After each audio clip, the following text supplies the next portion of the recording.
guys, and welcome back to Cheap and Green.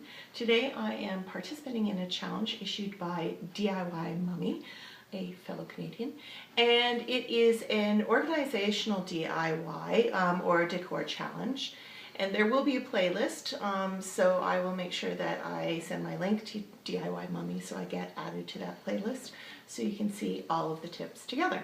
One of the things that we loved about this house when we were first looking at it was how beautiful the kitchen was. It had these beautiful maple cabinets and it looked so pretty, but actually it has crazy awkward spaces and we're just not really using them properly. So what happens is we end up leaving stuff all over the counters. It looks really messy, you can't find anything.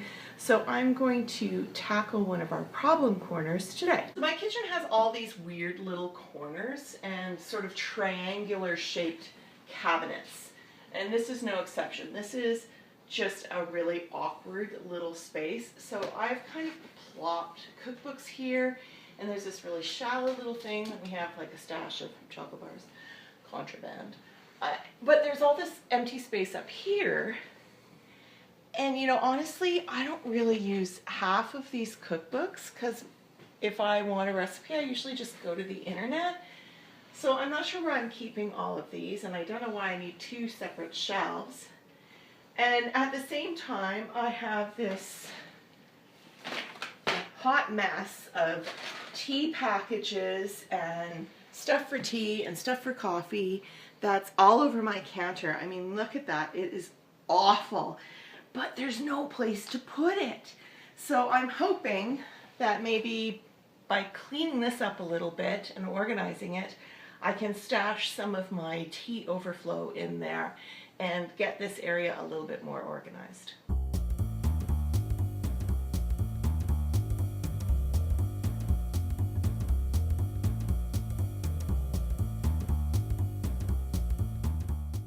Look what I just found hidden in between my cookbooks. This is my favorite chocolate bar in the whole world, and Garner buys them in bulk and then hides them all over the house and then like surprises me with it. But we both forgot this one existed, so yay. That is. Ooh, this is a good one. This is a good one. Yeah. Oh, that's a good one. Keep that one. So here's my three piles. These are recipes that I may have used at some point, but I don't really need them anymore, so I'm just going to recycle all of that. These are the cookbooks that I am going to donate. I may actually try and sell this book that's recipes to feed your dogs. This was a very expensive book that we actually used to make Rosie's food when she was sick. And we don't do that anymore, so we don't need it. But yeah, I might try and sell that. And I have a lot of stuff in here. So I think a lot of it I'll just donate, or I may put it in the little library up front. This is the pile I'm going to keep. These are cookbooks that I use relatively often, or you know, they're sentimental. This is a great cookbook. I should show this one to you. This cookbook is just post-war. The cover is actually fallen off, but it's really, really old, and it has all sorts of neat substitutions. But the recipes in here are really, really good, and they always work. This is Garner's culinary masterpiece. He's been making this recipe, linguine with white wine clam sauce, since he was in high school, and we always have that on Christmas Eve. This is dating ourselves, of course, but this was actually printed off of a Commodore 64 dot matrix printer. My tea corner is much tidier now.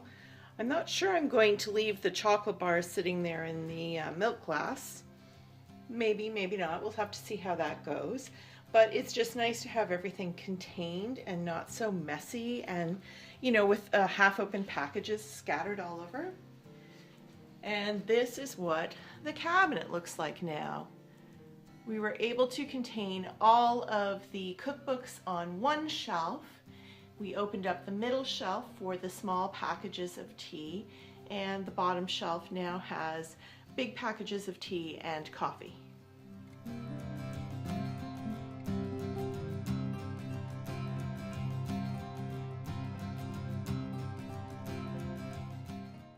I'm really happy with how much better this looks, how much more organized it is. We got rid of probably 50% of my cookbooks, and we used this really awkward corner shelf that I didn't really know what to do with. The whole exercise took less than half an hour, probably about 15, maybe 20 minutes, and it's just so much of a relief to actually be able to get this problem area sorted out. I want to thank DIY Mommy for issuing this challenge. Without it, I probably would never have gotten around to actually doing something about this problem area. That's the great thing about YouTube and all these challenges, is they really sort of push us to do things that we really intended to get to, but somehow we just never do. Anyway, thank you again, and thank you for watching Cheap and Green and for joining me here today. If you like what you see, please like and subscribe, and make sure you check out the other participants in this challenge.